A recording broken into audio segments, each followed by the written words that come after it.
Hello friends आज की class में हम लोग सोशल साइंस के इतिहास के 70 मोस्ट इंपोर्टेंट ऑब्जेक्टिव क्वेश्चन को देखने वाले हैं। प्यारे बच्चों, ये जो 70 ऑब्जेक्टिव क्वेश्चन है ये इतिहास के सारे चैप्टर से क्वेश्चन लिए गए हैं। ठीक है, यदि ये सारे ऑब्जेक्टिव क्वेश्चन आप लोग याद कर लेते हैं तो 2025 के फाइनल बोर्ड एग्जाम में आप लोगों को इतिहास से एक भी क्वेश्चन नहीं छूटने वाला है। ठीक है ना, तो आप लोग सारे क्वेश्चन याद करने के लिए आप लोग वीडियो को शुरू से लेकर अंत तक देखिएगा और चैनल पर पहली बार होंगे तो चैनल को आप लोग जरूर सब्सक्राइब कर लीजिएगा। ठीक है, तो यहाँ से हम लोग शुरू करते हैं। देखिए, ये सारे ऑब्जेक्टिव क्वेश्चन चुन कर सारे चैप्टर से लिया गया है। प्यारे बच्चों, आप लोग सारे ऑब्जेक्टिव क्वेश्चन को नोट करते जाइएगा और उसे रिवाइज करते रहिएगा। ठीक है ना, देखिए यहाँ पे आपका पहला क्वेश्चन क्या है, बोल्शेविक क्रांति कब हुई, यानी कि कितने ईस्वी में बोल्शेविक क्रांति हुई, ये पूछा जा रहा है।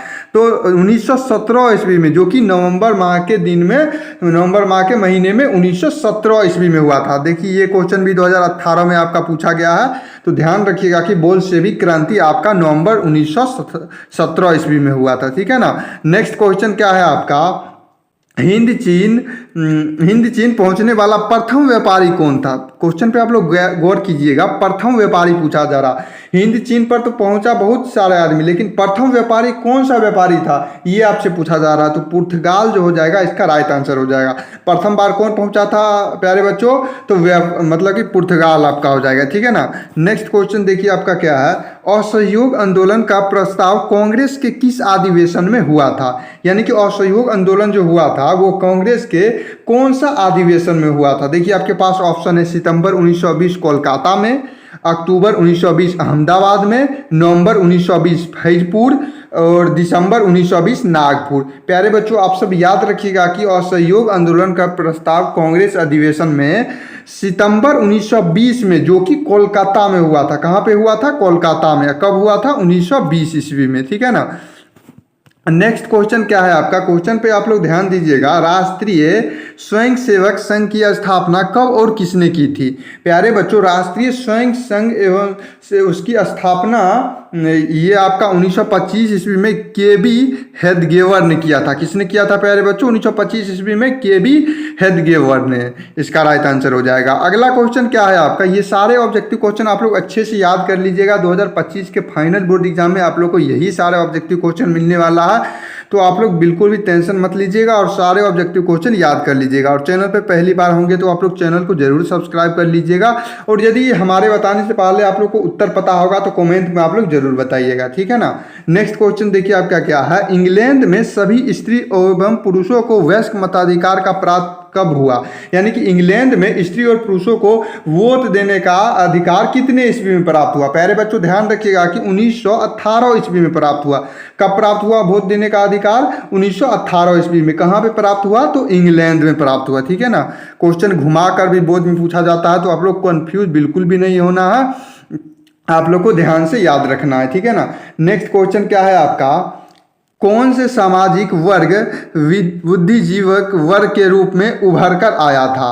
तो 6 का जो राइट आंसर हो जाएगा आपका मध्य वर्ग। क्या हो जाएगा, मध्यम वर्ग, यानी कि ऑप्शन नंबर डी जो हो जाएगा इसका बिल्कुल सही जवाब हो जाएगा। मध्यम वर्ग जो था ना प्यारे बच्चों, वो बुद्धिजीवी वर्ग के रूप में उभर कर यानी कि ऊपर आया था। ठीक है, नेक्स्ट क्वेश्चन क्या है आपके पास, प्राचीन काल में किस स्थल मार्ग से एशिया और यूरोप का व्यापार हुआ था।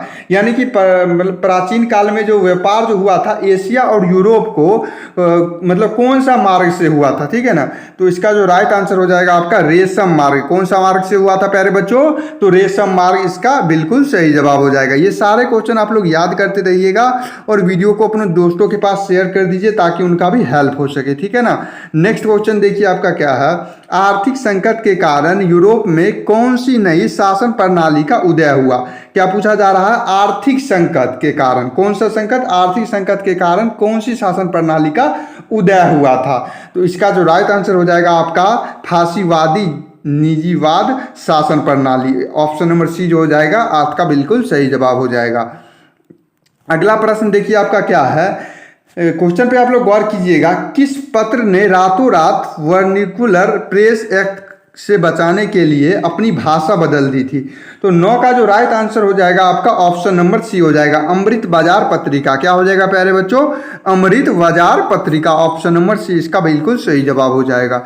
अगला क्वेश्चन देखिए आपका क्या है, किसने कहा मुद्रण ईश्वर की दी हुई महानतम देन है, सबसे बड़ा तोहफा। यानी कि कौन कहा था कि मुद्रण जो है ईश्वर की दी हुई सबसे बड़ा महानतम तोहफा है? तो 10 का जो राइट आंसर हो जाएगा आपका मार्टिन लूथर ने कहा था। किसने कहा था प्यारे बच्चों? मार्टिन लूथर ने क्या कहा था? तो मुद्रण ईश्वर की दी हुई महानतम तोहफा है। ठीक है ना। नेक्स्ट क्वेश्चन देखिए आपका क्या है।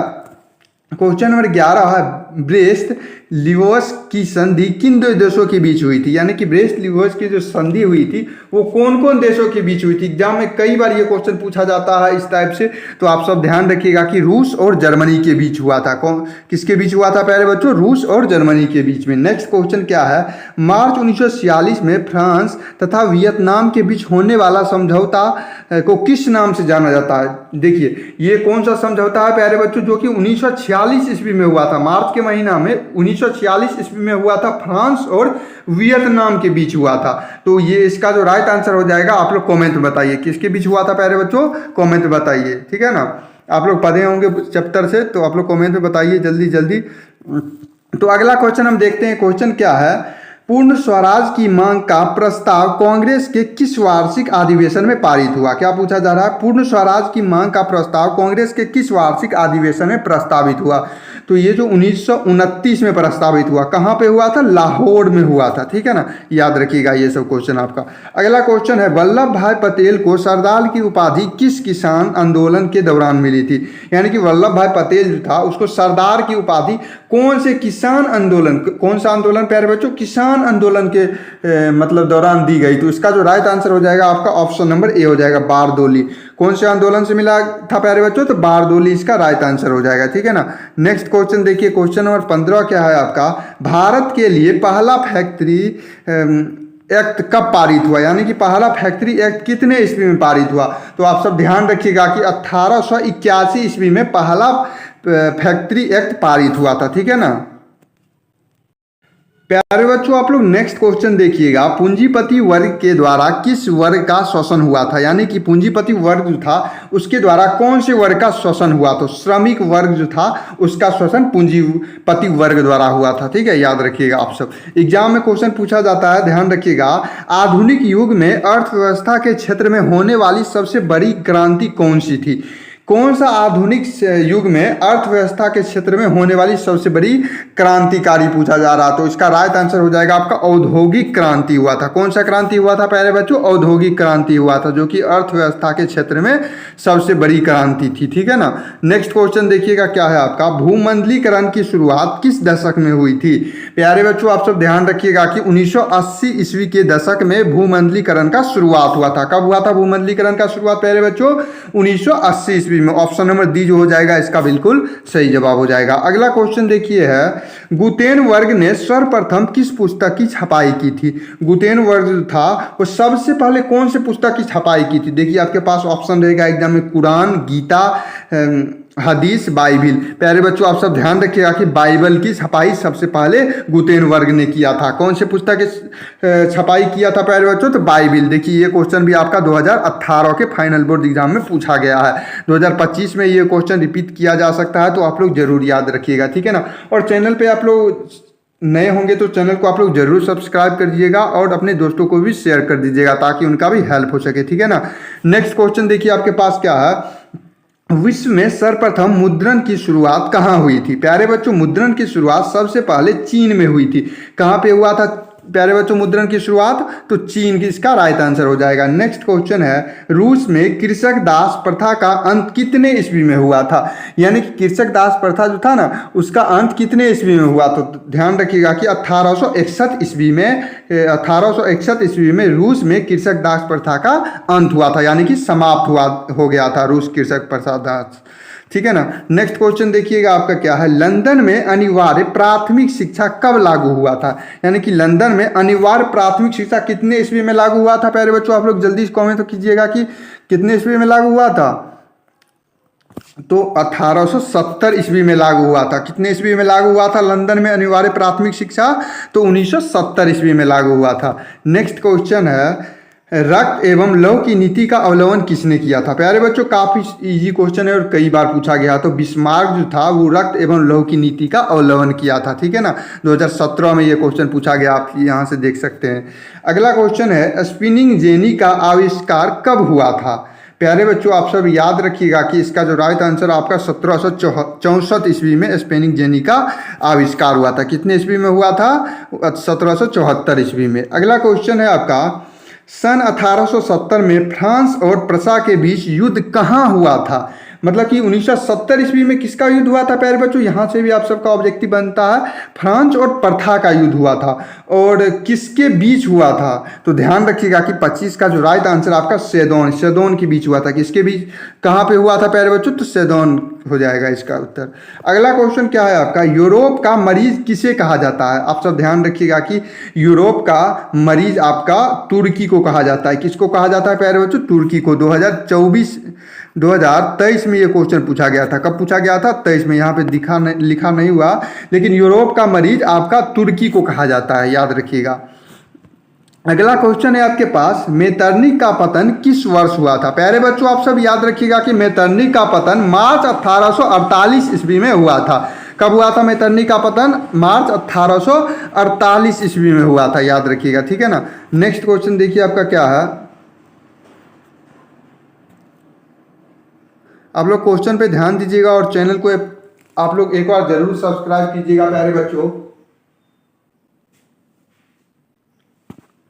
देखिए क्वेश्चन क्या है, रूस में जार का अर्थ क्या होता है? प्यारे बच्चों हम लोग जानते हैं कि रूस में जार का अर्थ रूस का सम्राट होता है। क्या होता है जार का अर्थ प्यारे बच्चों? तो रूस का सम्राट इसका राइट आंसर हो जाएगा, ठीक है ना। नेक्स्ट क्वेश्चन क्या है आपके पास, कार्ल मार्क्स का जन्म कहाँ हुआ था? तो आप सब याद रखिएगा कि कार्ल मार्क्स का जन्म जर्मनी में हुआ था। कहाँ पे हुआ था कार्ल मार्क्स का जन्म प्यारे बच्चों? तो जर्मनी में हुआ था। किसका जन्म हुआ था? तो कार्ल मार्क्स का। देखिए ये क्वेश्चन 2011 और 2015 में भी ये क्वेश्चन रिपीट किया गया है। नेक्स्ट क्वेश्चन हम लोग जानेंगे साम्यवादी शासन का पहला प्रयोग कहाँ हुआ था? प्यारे बच्चों साम्यवादी शासन का पहला प्रयोग रूस में हुआ था। कहाँ पे हुआ था प्यारे बच्चों? रूस में, यानी कि ऑप्शन नंबर सी जो हो जाएगा इसका बिल्कुल सही जवाब हो जाएगा।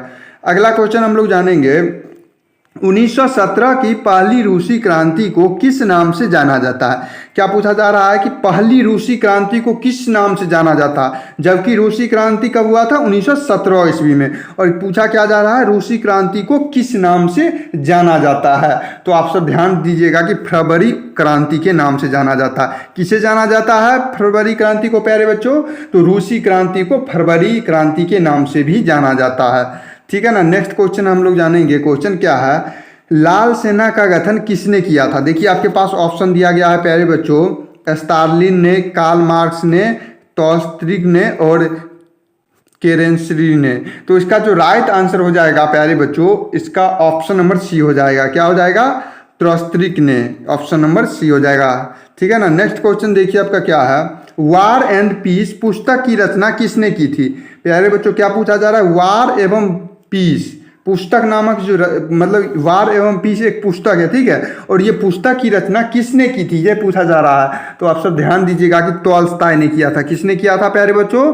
टॉल्स्टॉय ने क्या किया था? वार एवं पीस की पुस्तक की रचना, ठीक है ना।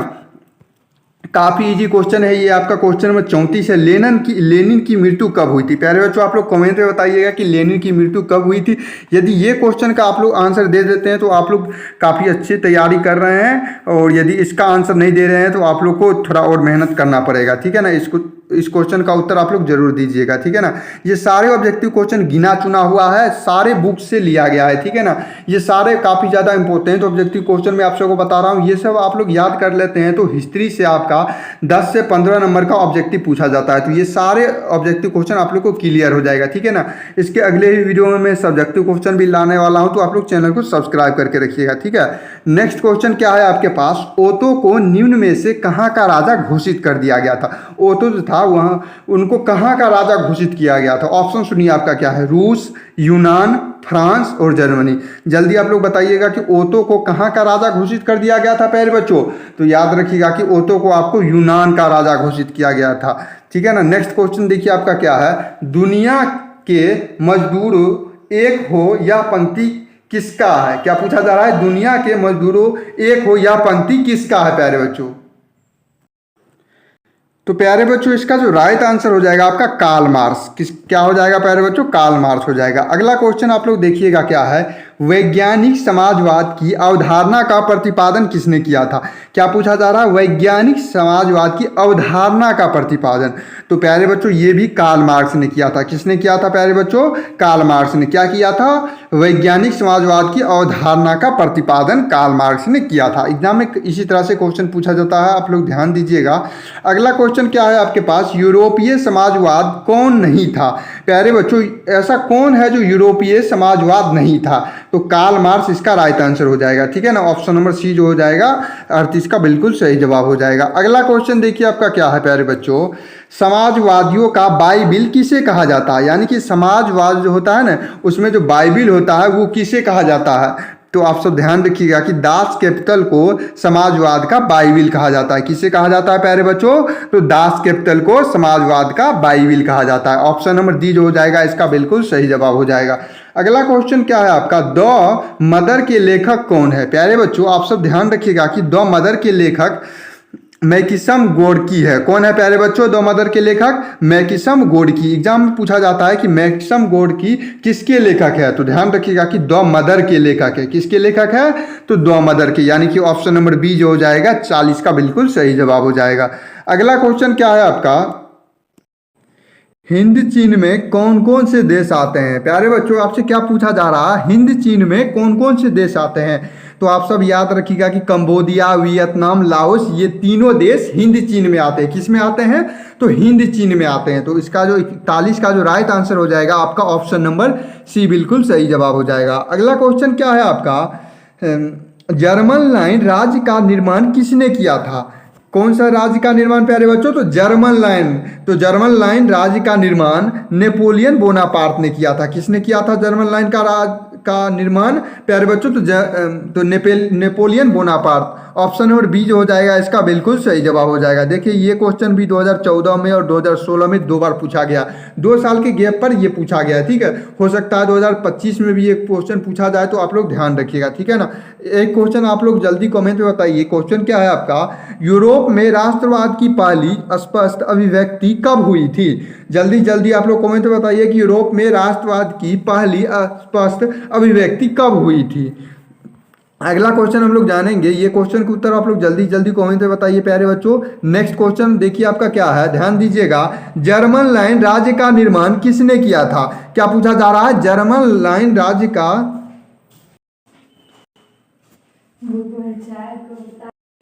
तो इसका राइट उत्तर आपका ऑप्शन नंबर बी हो जाएगा। नोट कीजिएगा, नेपोलियन बोनापार्ट हो जाएगा। ठीक है ना, नेक्स्ट क्वेश्चन देखेंगे हम लोग। क्वेश्चन क्या है आपका, ध्यान दीजिएगा प्यारे बच्चों। क्वेश्चन है आपका, फ्रांस में किस शासन वंश की पुनर्स्थापना वियतनाम कांग्रेस द्वारा की गई थी? क्या पूछा जा रहा है, फ्रांस में कौन से शासन वंश की पूर्ण स्थापना यानी कि फिर से स्थापना वियतनाम कांग्रेस द्वारा की गई थी? तो इसका जो राइट आंसर हो जाएगा प्यारे बच्चों बूर्बो वंश हो जाएगा। बूर्बो वंश की स्थापना, पूर्ण स्थापना वियतनाम कांग्रेस द्वारा की गई थी, याद रखिएगा। अगला क्वेश्चन क्या है आपका, इटली एवं जर्मनी के एकीकरण के विरुद्ध निम्नांकित में से कौन सा देश था? क्या पूछा जा रहा है, इटली एवं जर्मनी के जो एकीकरण हुआ था ना उसके विरुद्ध कौन सा देश था, ये पूछा जा रहा है। तो इसको विरुद्ध आपका ऑस्ट्रेलिया था। कौन सा देश था प्यारे बच्चों? तो ऑस्ट्रेलिया इसका सही जवाब हो जाएगा। अगला क्वेश्चन है, क्वेश्चन नंबर 47 है आपका, मेजनी का संबंध निम्नलिखित में से किस संगठन से है? प्यारे बच्चों मेजनी का संबंध आप सब ध्यान दीजिएगा कि कार्बोनरी से है। किसका, मेजनी का संबंध किससे है प्यारे बच्चों? तो कार्बोनरी से है। तो एग्जाम में इस तरह से पूछा जाता है, कार्बोनरी किसके संबंध से है? तो आप सब ध्यान रखिएगा कि मेजनी के संबंध से है। ऑप्शन नंबर डी जो हो जाएगा 47 का बिल्कुल सही जवाब हो जाएगा। ये सारे ऑब्जेक्टिव क्वेश्चन सारे बुक से जैसा कि मैंने बताया छान कर निकाला गया है। तो ये सारे क्वेश्चन आप लोग जरूर याद कर लीजिएगा और ये क्वेश्चन आप लोग दोस्तों को भी शेयर कर दीजिएगा ताकि उनका भी हेल्प हो सके। और चैनल को एक बार जरूर आप लोग सब्सक्राइब कीजिएगा। तो आप सब अगला क्वेश्चन देखिएगा। जालवेरिक एक संस्था थी। जालवेरिक किसकी संस्था थी प्यारे बच्चों? प्यारे बच्चों, जालवेरिक व्यापारियों की संस्था थी। किसकी संस्था थी प्यारे बच्चों? तो व्यापारियों की संस्था थी। क्या संस्था थी? तो जालवेरिक। ठीक है।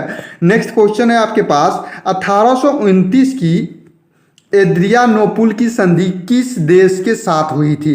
कौन सी संधि पूछा जा रहा है? एड्रियानोपुल की संधि। और कितने ईस्वी में हुआ था? जो कि 1829 ईस्वी में हुआ था। किसके बीच हुआ था ये पूछा जा रहा। तो आप सब ध्यान रखिएगा कि तुर्की के बीच हुआ था। किसके बीच हुआ था? तुर्की के बीच हुआ था। क्या हुआ था? एड्रियानोपुल की संधि, जो कि 1829 ईस्वी में हुआ था। देखिए एग्जाम में इस तरह से क्वेश्चन रह सकता है, एड्रियानोपुल की संधि तुर्की के साथ कितने ईस्वी में हुआ था? तो आप सब ध्यान रखिएगा कि 1829 ईस्वी में हुआ था। कितने ईस्वी में हुआ था? तो 1829 इसका राइट आंसर हो जाएगा। अगला क्वेश्चन क्या है आपका, काउंट काबुल को विक्टर एमुनुअल ने किस पद पर नियुक्त किया था? ये काउंट काबुल था, विक्टर एमुनुअल को कौन से पद पर नियुक्त किया था? तो ध्यान रखिएगा कि 50 का जो राइट आंसर आपका प्रधानमंत्री हो जाएगा। किसके पद पर नियुक्त किया था? तो पीएम यानी कि प्रधानमंत्री के पद पर नियुक्त किया था। नेक्स्ट क्वेश्चन आप लोग देखिएगा, क्वेश्चन जो कि 2014 में पूछा गया था। क्या क्वेश्चन है? काफी इजी क्वेश्चन है, आप लोग ध्यान दीजिएगा। गैरीबाल्दी पेशे से क्या था? कितना आसान क्वेश्चन है प्यारे बच्चों। तो नाविक था। क्या था गैरीबाल्दी पेशे से? तो नाविक था, यानी कि ऑप्शन नंबर ए जो हो जाएगा इसका बिल्कुल सही जवाब हो जाएगा। अगला क्वेश्चन देखिएगा आपका क्या है, इटली एवं जर्मनी वर्तमान में किस महादेश के अंतर्गत आते हैं? इटली और जर्मनी जो है फिलहाल यानी कि अभी जो चल रहा है उसमें कौन से महादेश के अंतर्गत आता है? तो ध्यान रखिएगा कि यूरोप के अंतर्गत आते हैं। किसके अंतर्गत आते हैं प्यारे बच्चों? तो यूरोप के अंतर्गत आते हैं। नेक्स्ट क्वेश्चन आप लोग जानिएगा, आधुनिक युग में अर्थव्यवस्था के क्षेत्रों में होने वाली सबसे बड़ी क्रांति कौन थी? क्या पूछा जा रहा है? अर्थव्यवस्था के क्षेत्र में होने वाली सबसे बड़ी क्रांति पूछा जा रहा है। तो ध्यान रखिएगा कि औद्योगिक क्रांति हो जाएगा। कौन सी क्रांति हो जाएगा? औद्योगिक क्रांति हो जाएगा। अगला क्वेश्चन जानिएगा आपका क्या है, विश्व बाजार का विस्तार आधुनिक काल में किस समल से प्रारंभ हुआ था? विश्व बाजार का अधिकार आधुनिक में किस समल से प्रारंभ हुआ था? तो इसका जो राइट आंसर हो जाएगा आपका 18वीं सदी में हुआ था। कब हुआ था प्यारे बच्चों? तो 18वीं सदी इसका राइट आंसर हो जाएगा। अगला क्वेश्चन देखिए आपका क्या है, विश्वव्यापी आर्थिक संकट, विश्वव्यापी आर्थिक संकट किस वर्ष आरंभ हुआ था? क्या पूछा जा रहा है? आर्थिक संकट किस वर्ष आरंभ हुआ था? तो आप सब ध्यान रखिएगा कि 1929 ईस्वी में हुआ था। क्या हुआ था? विश्वव्यापी आर्थिक संकट प्रारंभ हुआ था। विश्वव्यापी यानी कि सब मतलब कि सारे संपूर्ण विश्व में आर्थिक संकट हुआ था। किस ईस्वी में हुआ था? तो 1929 ईस्वी में, याद रखिएगा। ठीक है ना। नेक्स्ट क्वेश्चन देखिए आपका क्या है, क्वेश्चन है आपका, सामंती व्यवस्था से हटाकर किस प्रकार की शहरी व्यवस्था की प्रवृत्ति बढ़ी थी? आप लोग इसका उत्तर कमेंट में दीजिएगा। एक बार फिर से मैं क्वेश्चन पढ़ दे रहा हूँ, सामंती व्यवस्था से हटाकर किस प्रकार की शहरी व्यवस्था की प्रवृत्ति बढ़ी थी? इसका उत्तर आप लोग जल्दी जल्दी कमेंट में कीजिए। ठीक है ना। और चैनल को आप लोग एक और जरूर सब्सक्राइब कीजिएगा प्यारे बच्चों। और नेक्स्ट क्वेश्चन देखिएगा आपका क्या है, क्वेश्चन है आपके पास, शहर को आधुनिक व्यक्ति का किस प्रकार का क्षेत्र माना जाता है? यानी कि शहर जो है ना, आधुनिक व्यक्ति को कौन से प्रकार का मतलब शहर माना जाता है? तो ध्यान रखिएगा कि प्रभाव क्षेत्र। कौन सा क्षेत्र माना जाता है प्यारे बच्चों? तो प्रभाव क्षेत्र इसका बिल्कुल सही जवाब हो जाएगा। ठीक है ना। नेक्स्ट क्वेश्चन देखिए आपका क्या है, क्वेश्चन है आपके पास, 1810 से 1880 ईस्वी तक लंदन की आबादी 10 लाख से बढ़कर कितनी हो गई थी? कितने ईस्वी के बीच में पूछा जा रहा है? 1810 से 1870, यानी कि 70 वर्ष में लंदन की आबादी 10 लाख से 10 लाख था। ठीक है, उसके समय में उससे बढ़कर कितनी हो गई थी? ध्यान रखिएगा कि आपका 30 लाख हो गया था। कितना हो गया था प्यारे बच्चों? 30 लाख, यानी कि ऑप्शन नंबर बी जो हो जाएगा इसका बिल्कुल सही जवाब हो जाएगा। अगला क्वेश्चन देखिएगा आपका क्या है, क्वेश्चन है आपके पास, आर्थिक संकट के कारण यूरोप में कौन सी नई शासन प्रणाली का उदय हुआ? आर्थिक संकट यानी कि आप लोग समझ रहे होंगे कि आर्थिक संकट के कारण यूरोप में कौन सी नई शासन प्रणाली का उदय हुआ था। देखिए आपके पास ऑप्शन है, साम्यवादी शासन प्रणाली, लोकतांत्रिक शासन प्रणाली, फासीवादी निजीवादी शासन प्रणाली और पूंजीवादी शासन प्रणाली। तो आप सब नोट कीजिएगा कि फ्रांसीसीवादी शासन प्रणाली हुआ था, यानी कि ऑप्शन नंबर सी इसका बिल्कुल सही जवाब हो जाएगा। अगला क्वेश्चन है, 13वीं सदी में किसने ब्लॉक प्रिंट के नमूने युग में पहुंचाए थे? 13वीं सदी में किसने ब्लॉक प्रिंटिंग के नमूने यूरोप में पहुंचाए थे? क्या पहुंचाए थे प्यारे बच्चों? तो ब्लॉक प्रिंटिंग के नमूने। तो यहाँ पे मार्को पोलो इसका राइट आंसर हो जाएगा। किसने पहुंचाया था प्यारे बच्चों? तो मार्को पोलो ने पहुंचाया था। अगला क्वेश्चन देखिएगा आपका क्या है, गुतेनबर्ग ने सर्वप्रथम किस पुस्तक की छपाई की थी? प्यारे बच्चों, गुतेनबर्ग ने सर्वप्रथम बाइबिल की छपाई की थी। किसकी छपाई की थी? तो बाइबिल इसका राइट आंसर हो जाएगा। देखिए ये क्वेश्चन भी आपका 2018 में पूछा गया है कि गुतेनबर्ग के सर्वप्रथम किस पुस्तक की छपाई की थी? तो यहाँ पे बाइबिल इसका राइट आंसर हो जाएगा। ठीक है ना। नेक्स्ट क्वेश्चन देखिएगा, किसने कहा मुद्रण ईश्वर की दी हुई महानतम देन है, सबसे बड़ा तोहफा है? प्यारे बच्चों, इसका जो राइट आंसर हो जाएगा मार्टिन लूथर ने कहा था। किसने कहा था प्यारे बच्चों? मार्टिन लूथर ने कहा था कि मुद्रण है, मुद्रा जो है ईश्वर की दी हुई सबसे बड़ी तोहफा, यानी कि सबसे बड़ी सरप्राइज है कह सकते हैं। अगला क्वेश्चन देखिए आपका क्या है, क्वेश्चन है आपके पास, रूसो कहाँ का दार्शनिक था?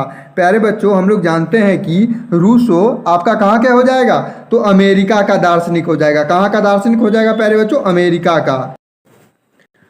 क्वेश्चन है आपके पास, किस देश ने सिविल सेवा परीक्षा की मुद्रित पुस्तक सामग्रियों की मांग बढ़ाई थी? तो चीन इसका राइट आंसर हो जाएगा। ऑप्शन नंबर सी इसका बिल्कुल सही जवाब हो जाएगा। अगला क्वेश्चन देखिए क्या है, अस्थाई कृषि के प्रभाव से कैसा जमाव संभव हुआ था? क्या पूछा जा रहा है? अस्थाई कृषि के प्रभाव से कैसा जमाव संभव हुआ था? तो प्यारे बच्चों, इसका जो राइट आंसर हो जाएगा आपका संपत्ति हो जाएगा। संपत्ति जो था वो अस्थाई कृषि के प्रभाव का जमाव था। ठीक है ना। तो इसका जो राइट आंसर आपका ऑप्शन नंबर ए बिल्कुल सही जवाब हो जाएगा। अगला क्वेश्चन क्या है आपसे पूछा जा रहा है, इंग्लैंड में सभी स्त्री एवं पुरुषों को वयस्क मताधिकार प्राप्त हुआ था, कब हुआ था? यानी कि इंग्लैंड में जो, तो इसका राइट आंसर आपका 1918 ईस्वी हो जाएगा। कितना हो जाएगा? 1918 ईस्वी। अगला क्वेश्चन देखेंगे, क्वेश्चन क्या है, रक्त एवं लौह की नीति का अवलंबन किसने किया था? देखिए आपके पास ऑप्शन है हिटलर, विलियम प्रथम, बिस्मार्क और मेजनी ने। तो ध्यान रखिएगा कि रक्त एवं लौह का नीति का अवलंबन बिस्मार्क ने किया था। तो नेक्स्ट क्वेश्चन देखेंगे, क्वेश्चन क्या है आपका, यूरोप वासियों के लिए किस देश का साहित्य एवं ज्ञान प्रोत्सर्ग रहा है? तो इसका जो राइट आंसर हो जाएगा आपका ऑप्शन नंबर डी हो जाएगा, यूनान के लिए। किस देश के लिए है प्यारे बच्चों? तो यूनान, यानी कि ऑप्शन नंबर डी हो जाएगा इसका बिल्कुल सही जवाब हो जाएगा। अगला क्वेश्चन है आपके पास, जो कि लास्ट क्वेश्चन है आपके पास, फ्रैंकफर्ट की संधि कब हुई थी? यानी कि कितने ईस्वी में फ्रैंकफर्ट की संधि हुई थी? तो आप सब ध्यान रखिएगा कि 1871 ईस्वी में हुआ था। कब हुआ था फ्रैंकफर्ट की संधि? तो 1871 ईस्वी में फ्रैंकफर्ट की संधि हुई थी। ठीक है ना। अगर आपको वीडियो पसंद आया होगा तो वीडियो को लाइक कर दीजिएगा, और चैनल पर पहली बार होंगे तो चैनल को आप लोग जरूर सब्सक्राइब कर दीजिएगा। ठीक है ना।